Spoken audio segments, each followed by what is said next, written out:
Democrats say that North Korea's reported test shows that your policy has been a failure, that you got bogged down in Iraq where there were no weapons of mass destruction while North Korea was moving ahead with the bomb.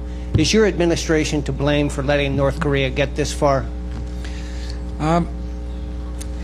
North Korea has been trying to acquire bombs and weapons for a long period of time, long before I came into office.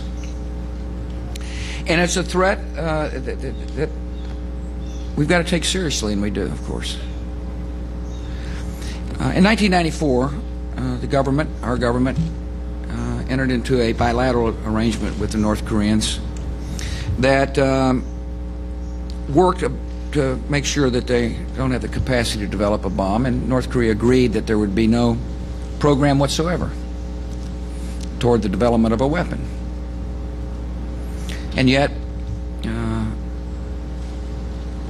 we came into office and discovered that they were developing a program, unbeknownst to the folks with whom they signed the agreement, the United States government. And we confronted them with that evidence, and they admitted it was true, and then left the agreement that they had signed with the U.S. government. And my point is, and then as I mentioned in my opening statement, we once again had North Korea at the table, this time with other parties at the table. And they agreed once again, through this statement as a result of the six-party talks, to verifiably show that we're advancing a nuclear weapons program. And they chose again to leave. And my point to you is that it's the intransigence of the North Korean leader that speaks volumes about the process. It is his unwillingness to choose a way forward for his country, a better way forward for his country. It is his decisions.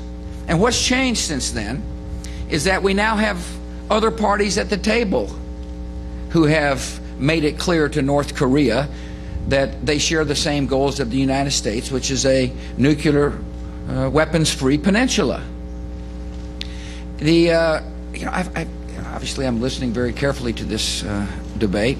I can remember the time when it was said that the Bush administration goes it alone too often in the world,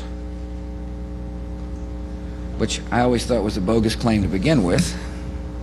And now all of a sudden people are saying, you know, the Bush administration ought to be going alone with North Korea, but it didn't work in the past, is my point. The strategy did not work.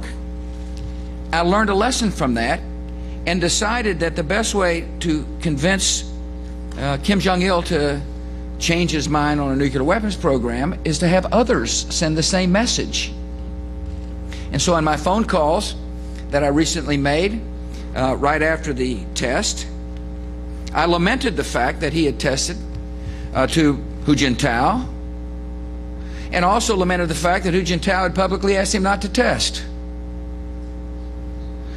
I talked to South Korean president, and I said it ought to be clear to us now that we must continue to work together to make it abundantly clear to the leader in North Korea that there's a better way forward. When he walks away from agreement, he's not just walking away from a table with the United States as the only participant, he's walking away from a table that others are sitting at.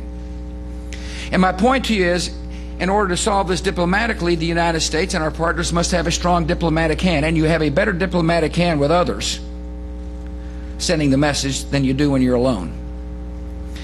And so, obviously I made the decision that the bilateral negotiations wouldn't work, and the reason I made that decision is because they didn't.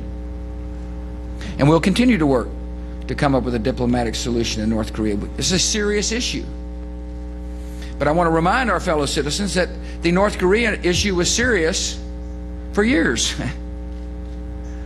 And I'll also remind our citizens that we want to make sure that we solve this problem diplomatically. We've got to give every effort to do so.